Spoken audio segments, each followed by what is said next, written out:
মিলে না।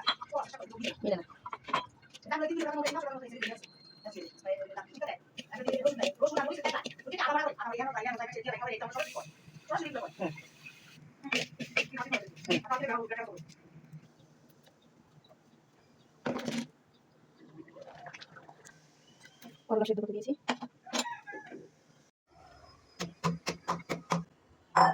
এখন চিংড়ি মাছটা দিয়ে দিব।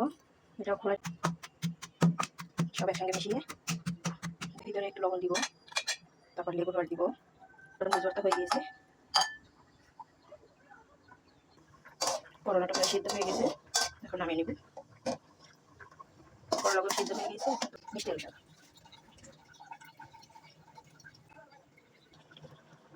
শাকটা প্রায় সিদ্ধ হয়ে গিয়েছে, এখন আমি তুলে নেব।